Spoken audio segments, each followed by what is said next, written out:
Hi everyone. இந்த வீடியோவில் என்ன பார்க்க போகிறோம் அப்படின்னா, கெமிஸ்ட்ரி எக்ஸாம் எப்படி இருந்துச்சு? ஏன்னா இப்போ நான் லேப்லேருந்து வந்திருக்கேன். ஸோ நிறைய பேர் வந்து கமெண்ட்ஸில் டஃப் டஃப் அப்படின்ட்டு ரொம்ப ஃபீல் பண்ணுறீங்க. அதை பற்றி நிறைய கமெண்ட்ஸ் நான் பார்க்குறேன். ஸோ அதுக்கு ஒரு கிளாரிஃபிகேஷனாக இந்த வீடியோ இருக்கும்.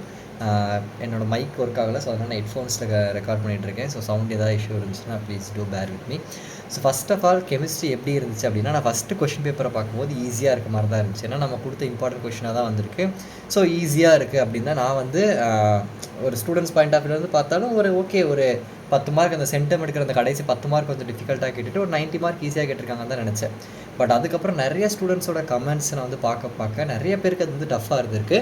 ஸோ நிஜமாவே கொஷின் எப்படி இருக்குது அப்படிங்கிறத அனலைஸ் பண்ணிவிட்டு அண்ட் ஃபிசிக்ஸ் எப்படி அண்ட் கட் ஆஃப் இதை பற்றினா கொஞ்சம் என்ன செய்கிறேன், கொஞ்சம் டீட்டெயில்டாக பேச போகிறேன். இது வந்து நான் வந்து இப்படி போட்டால் நிறையா வியூஸ் வரும், அதுக்காக வந்து நான் இது வரல. நிறைய பேர் இதை பற்றி ஃபீல் பண்ணிகிட்ருக்கீங்க. ஸோ அதை பற்றி ஒரு கிளியராக உங்களுக்கு சொல்லிவிட்டு ஸோ அடுத்த எக்ஸாம் நீங்கள் ஃபோக்கஸ்டாக படிக்கணுங்கிறதுக்காக ஒரு மோட்டிவேஷனாக கூட இது வச்சுக்கோங்க சரியா. ஸோ ஃபஸ்ட்டு கொஷினை நீங்கள் பார்த்தீங்கன்னா புக் பேக் ஒன் வேர்டு ஒரு 12 ஒன் வேர்டு வந்திருக்குன்னு நினைக்கிறேன். 12 ஒன் வேர்ட் ஒரு 3 ஒன் வேர்ட்ஸ் தான் புக்கின்லேருந்து வந்திருக்கு. ஸோ அதில் நம்ம ப்ளேம் பண்ண முடியாது. அந்த 3 ஒன் வேர்டு தப்பாக இருந்துச்சுன்னா பிரச்சனை இல்லை, அதை விட்டுருங்க. மற்றபடி புக் பேக் ஒன் வேர்டை நீங்கள் கரெக்டாக எழுதிருக்கீங்களா? அதுவும் புக்கின் ஒன் வேர்டு பார்த்தீங்கன்னா இந்த ஒன் வேர்டெலாம் கொஞ்சம் கான்செப்ஷுவலாக தெரிஞ்சிருந்தால் தான் எழுத முடியும். இந்த சால்ட் ஹைட்ராலிசிஸ் வச்சு கேட்டது. அண்ட் இதுவும் அப்படி தான். இந்த சில்வர் வந்து நிறைய பேருக்கு தெரிஞ்சிருக்காது. It's highest electrical conductivity at room temperature. So அதனால் பிரச்சனை இல்லை, விட்டுருங்க. தென் இன்னொரு ஒன் வேர்டு ஏதோ புக்கின் வந்து கேட்டிருந்தாங்க, லாஸ்ட் ஒன் வேர்டு. இது லூகாஸ் டெஸ்ட்லேருந்து இது உங்களால் எழுதியிருக்க முடியும். பட் இல்லைனாலும் 12 ஒன் வேர்டு நீங்கள் எழுதிருக்கீங்க, கரெக்டாக எழுதிருக்கீங்கன்னா புக் பேக்கை கரெக்டாக எழுதிருக்கீங்கன்னா ஃபீல் பண்ணாதீங்க சரியா. ஃபஸ்ட்டு விஷயம் இது புக் பேக் ஒன் வேர்டில். இந்த 2 மார்க்கை பொறுத்தளவுக்கு புக்கின்லேருந்து பார்த்தீங்கன்னா இந்த 17th கொஷின் புக்கின் கொஷின், 18th கொஷின் புக்கின் கொஷின், அதுக்கப்புறம் இந்த 23 புக்கின் கொஷின், 24 ப்ராப்ளம் வந்து புக்கின். மற்றதெல்லாம் புக் பேக் இதெல்லாமே புக் பேக் 17, 18, 23, 24லாம் புக் பேக் கொஷின். மீதி எல்லாமே புக்கின். பட் இம்பார்ட்டனாக அப்பப்போ கேட்குற கொஷின் தான். ரோஸ்டிங் கால்சினேஷன் படிச்சிருப்பீங்க, அதில் கால்சினேஷன் கேட்டிருக்காங்க. தென் இந்த ஹைப்ரிடைசேஷன்லாம் நிறைய பேர் புக் பேக் தானே அதெல்லாம் கேட்குறது இல்லைன்னு படிக்காமல் விட்டுருக்கலாம், வாய்ப்பு இருக்குது. தென் டபுள் சால் கோஆர்டினேஷன் காம்பவுண்டும் நிறைய பேர் படிக்காமல் இருக்குது சான்ஸ் இருக்குது. ஏன்னா அதெல்லாம் இது வரைக்கும் ரிப்பீட்டடாக கேட்டதே இல்லை. டபுள் சால் கோஆர்டினேஷன் காம்பவுண்ட்லாம் அந்தளவுக்கு இம்பார்ட்டன்ட் இல்லை, பட் புக் பேக் கொஷின் தான். தென் இந்த 19th வந்து ரேட்லாம் கான்செப்ட் தெரிஞ்சுன்னா அவ்வளோ எழுதியிருக்க முடியும். 20th பார்த்தீங்கன்னா இந்த இது யாரும் படிச்சிருக்க மாட்டீங்க, இங்க் அண்ட் கிராஃபைட்டோட preparation using colloidal solution. So அப்போ இதில் பார்த்தீங்கன்னா கால்சினேஷன் ஓரளவுக்கு எழுதியிருக்க முடியும், ஹைப்ரிடைசேஷன் படிச்சிருந்தா மேபி எழுதியிருக்கான். ஸோ இதில் ஒரு 2 கொஷின் எழுதியிருக்கலாம்னு வச்சுக்கலாம். தென் ஃபீனால் டு ஃபினாப்தலின் ஆர்கானிக்கை வந்து படிக்காமல் இன்ஆர்கானிக் ஃபிசிக்கல் மட்டும் கம்ப்ளீட்டாக படிச்சுட்டு போனவங்களுக்கு இந்த கொஷின் தெரிஞ்சிருக்காது. பட் இது நேமிங் ரியாக்ஷன் படித்தவங்களுக்கு ஈஸியாக இருந்திருக்கும். Then test for carboxylic acid group, இதுவும் புக் பேக் கிடையாது, பட் புக்கின்ல இம்பார்ட்டன்ட் சொன்ன கொஷின் தான்.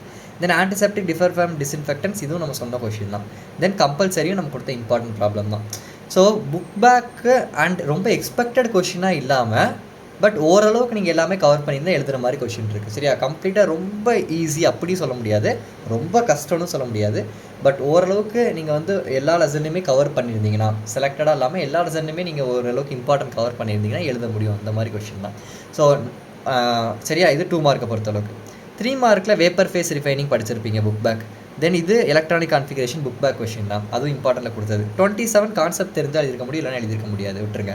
பாடி சென்டர்ட் கியூபிக் கண்டிப்பாக படிச்சிருப்பீங்க. தென் இந்த ப்ராப்ளம் இம்பார்ட்டன்ட் நிறைய வாட்டி நான் கொடுத்தேன், பட் எத்தனை பேர் படிச்சிங்கன்னு தெரில. ஸோ இதையும் நம்ம விட்டுடலாம். கேரக்டரிஸ்டிக்ஸ் ஆஃப் கேட்டலிஸ்ட் இம்பார்ட்டன்ட் நிறைய வாட்டி சொன்னது தான். ஹார்மோன்ஸ், நிறைய பேர் இந்த ஹார்மோன் ஸ்பெல்லிங் தப்பு அப்படின்னு சொல்கிறீங்க. பட் ஸ்பெல்லிங் தப்புனா மேபி அவங்க மார்க் கொடுக்குற சான்ஸ் இருக்குது, தட் இஸ் டிஃப்ரெண்ட். பட் அது பார்த்தா ஹார்மோன்ஸ்னு உங்களுக்கு தெரியுதுல்ல. ஸோ அதுவும் ஈஸியான கொஷின் தான், book back question. How is terylene prepared, இதுவும் ஈஸியான கொஷின் தான். தென் இது ஏபிசி டைப் ஆஃப் கொஷின் படிச்சுட்டு போனவங்களுக்கு இது ஈஸியாக இருந்திருக்கும். ஏன்னா நம்ம டிஸ்கஸ் பண்ண கொஷின் தான் இதில் வந்திருக்கு, அதில் இருக்க ஈக்குவேஷன்ஸ் தான் வந்திருக்கு. ஸோ அப்படி பார்த்தீங்கன்னா ஒரு 1, 2, 3, 4, அதாவது இதுலேயுமே எப்படின்னா ஓரளவுக்கு எல்லாத்தையுமே படிச்சிருந்தீங்கன்னா கவர் பண்ணியிருந்தீங்கன்னா கொடுத்த இம்பார்ட்டன்ட் எழுதிருக்க முடியும். பட் செலக்டடாக படிச்சுட்டு போயிருந்தீங்கன்னா இதுவும் ஒரு 4 3 மார்க் எழுதுற மாதிரி அந்த மாதிரி தான் இருக்குது. ஸோ ரொம்ப ஈஸியாகவும் கேட்கல, ரொம்ப டஃப்பாகவும் கேட்கல, அதை நீங்கள் புரிஞ்சுக்கணும். தென் 5 மார்க் பொறுத்தளவுக்கு கிராவிட்டி செப்பரேஷன் டீஹைட்ரேட்டிங் ஏஜென்ட் அந்தளவுக்கு ரொம்ப ரிப்பீட்டட் இம்பார்ட்டன்ட் கிடையாது, பட் ஓரளவுக்கு important question. Use of silicon Fischer Tropsch synthesis, இது இம்பார்ட்டன்ட் புக் பேக் கொஷின் தான். ஸோ இந்த கொஷின் உங்களால் எழுதிருக்க முடியும். தென் லாந்தனைட் கான்ட்ராக்ஷன், இதில் எஃபெக்ட்ஸ் மட்டும் தான் புக் பேக் இருக்குது, காசஸ் இல்லை. ஸோ இதில் ஒரு மார்க் போகிற சான்ஸ் இருக்குது படிக்காமல் இருந்திருந்தாங்கன்னா. தென் பியில் இருக்க வேன்ஸ்பான் தியரி அந்தளவுக்கு ரொம்ப ஃபெமிலியரான கொஷின் கிடையாது, இது கான்செப்ட் தெரிஞ்சால் தான் எழுத முடியும். ஸோ லாந்தனைட் கான்ட்ராக்ஷன் எழுதிருக்கலாம்னு சொல்கிறேன் நான் இதில். தென் இதில் கண்டிப்பாக ஆஸ்ட்ரா டைல்யூஷனில் எல்லாருமே படிச்சிருப்பீங்க. ஸோ அப்போது இந்த கொஷின் ஈஸி தான். தென் இந்த ஒரு 5 மார்க் மட்டும் தான் எனக்கு நிஜமாவே ரொம்ப டிஃபிகல்ட்டாக ஃபீல் ஆச்சு. ஏன்னா thermodynamics of cell reaction, salt bridges யூஸ்லாம் படிச்சிருக்க மாட்டாங்க. தென் டைஈத்தல் ஈத்தரோட ரியாக்ஷன் அந்த அளவுக்கு இம்பார்ட்டன்ட் இதோட கேட்டதே கிடையாது. ஸோ இந்த ஒரு 5 மார்க் நிஜமாவே ரொம்ப டிஃபிகல்ட்டான 5 மார்க். நிஜமாவே இது வந்து யாரும் எழுதலைன்னா இதை வந்து ரொம்ப பேடாக ஃபீல் பண்ணாதீங்க. ஏன்னா இது எல்லாருக்குமே டிஃபிகல்ட்டாக தான் இருந்திருக்கும். Then last 5 mark Cannizzaro reaction, இது படிச்சிருந்தீங்கன்னா எழுதிருப்பீங்க. அதுக்கடுத்து 2 வந்து கொஞ்சம் கான்செப்ஷுவலாக இருக்குது. நீங்கள் படித்தது தான், பட் நேமிங் ரியாக்ஷன், கோம்பர்க் ரியாக்ஷன் தான் கொஞ்சம் இன்டெரக்டாக கேட்டிருக்காங்க. ஸ்ட்ரக்சர் ஆஃப் ஃப்ரக்டோஸ்லேருந்து ஒரு பாயிண்ட் எடுத்து கேட்டிருக்காங்க. ஸோ இது வந்து ஒரு விஷயம் என்னென்னா, ஆர்கானிக் கெமிஸ்ட்ரியை படிக்காமல் போனவங்களுக்கு கண்டிப்பாக கொஷின் டஃப்பாக தான் இருந்திருக்கும். ஏன்னா கேனிசாரோ ரியாக்ஷன் ஆர்கானிக் படிச்சிருந்தா தான் ஒரு 5 மார்க் எழுதிருக்க முடியும். தென் இந்த 5 மார்க் நிஜமாவே டஃப் தான், நான் அதை ஒத்துக்கிறேன். அதே மாதிரி 3 மார்க்கில் பார்த்தீங்கன்னாலும் இந்த எப்படி சொல்கிறது, இந்த டெரிலின் ப்ரிப்பரேஷன், அதுக்கப்புறமா இந்த ABC type of question organic படிக்காமல் போனவங்களுக்கு கஷ்டமாக தான் இருந்திருக்கும். அதே மாதிரி 2 மார்க்லேயும் ஆர்கானிக் படிக்காமல் போனவங்களுக்கு இந்த phenol to phenolphthalein, carboxylic acid இதெல்லாம் கொஞ்சம் கஷ்டமாக இருந்திருக்கும். ஸோ அப்போது யாருக்கு கொஷின் மேபி ஈஸியாக இருந்திருக்கும்னா, நம்ம கொடுத்த இம்பார்ட்டன்ட் ஃபுல்லாக ஒரு சில எந்த லெசனுமே ஸ்கிப் பண்ணாமல் ஓரளவுக்கு எல்லா லெசன்லையும் இம்பார்ட்டன்ட் படித்தவங்களுக்கு கொஷின் ஈஸியாக இருந்திருக்கலாம் மேபி அவங்களுக்கு மட்டும். மற்ற எல்லாருக்குமே கொஷின் என்ன லெவல்னா இட் இஸ் மாடரேட். ஃபஸ்ட்டு அதை நீங்கள் நினச்சிக்கோங்க, புரிஞ்சுக்கோங்க. சரியா? ரொம்ப ஈஸியும் இல்லை கொஷின், ரொம்ப டஃப்பாகவும் இல்லை. பட் ஒரு 5 மார்க் கண்டிப்பாக டிஃபிகல்ட். ஒரு 5 மார்க்கில் அந்த காசஸ் ஆஃப் லேந்தனிக் கன்ட்ராக்ஷன் படிச்சிருக்க மாட்டீங்க. ஸோ கண்டிப்பாக வந்து ஒரு எப்படி சொல்கிறோம் 80+ எடுக்கலாம். அந்த மாதிரி ஒரு கொஷின் தான். ரொம்ப டஃப்னு சொல்ல முடியாது, ரொம்ப ஈஸின்னு சொல்ல முடியாது. அண்ட் ஒரு விஷயம், நான் போலில் கேட்டதுலேயும் மாடரேட் தான் நிறைய பேர் சொன்னீங்க. உங்களுக்கு ஒரு கொஷின் மாடரேட்டாக இருக்குது. இப்போ நீங்கள் போலில் பார்த்தீங்கன்னா ஒரு 50% கிட்ட மாடரேட் தான் சொல்லியிருந்தாங்க, ஒரு 30% டஃப் அப்படி தான் சொல்லியிருக்காங்க. அப்போ ஒரு 80% ஆஃப் ஸ்டூடெண்ட்ஸ்க்கு மாடரேட் டு டஃப் லெவலில் தான் இருக்குது. அப்போது உங்களுக்கு மட்டும் டஃப்பாக இல்லை கொஷின், நிறையா பேருக்கு அப்படி தான் இருந்திருக்கு டஃப்பாக. ஃபஸ்ட்டு அந்த விஷயத்தை புரிஞ்சுக்கோங்க. இப்போ ஃபார் எக்ஸாம்பிள் 90% ஈஸியாக இருந்திருக்கு, 10% தான் வந்து டஃப்பாக இருக்குன்னா அப்போ உங்களுக்கு தான் பிரச்சனை. அவங்க ஈஸியாக இருக்குன்னு சொல்கிறாங்க, 90% ஈஸியாக இருக்குது சொல்கிறாங்க. அப்போ 90% பேர் நிறைய மார்க் எடுத்துருவாங்க. ஸோ கட் ஆஃப் வந்து இன்க்ரீஸ் ஆகும்னு சொல்லலாம். பட் இப்போ 80% ஆஃப் ஸ்டூடெண்ட்ஸ்க்கு என்ன தான் சொல்கிறாங்க, question moderate to tough level அப்படின்னு தான் சொல்கிறாங்க. ஸோ மார்க் குறைஞ்சா உங்களுக்கு மட்டும் குறையாது, எல்லாருக்கும் தான் குறைய போகுது. ஃபஸ்ட்டு அதை நீங்கள் நினச்சிக்கோங்க, புரிஞ்சுக்கோங்க.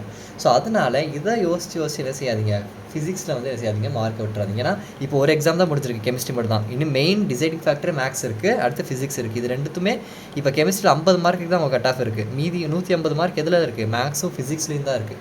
ஸோ இந்த 50 மார்க்கை நீங்கள் விட்டுட்டீங்கிறதுக்காக மீதி இருக்க 150 மார்க் என்ன செஞ்சாதீங்க, விட்டுறாதீங்க. எல்லாரோட தப்புமே அதுதான். ஒரு எக்ஸாம் வந்து நல்லா பண்ணலை அப்படிங்கிறதுக்காண்டி அடுத்த 2 எக்ஸாமை நீங்கள் வந்து விட்டுட்டிங்கன்னா ஏற்கனவே உங்களுக்கு மார்க் போகுதுன்னு ஃபீல் பண்ணுறீங்க.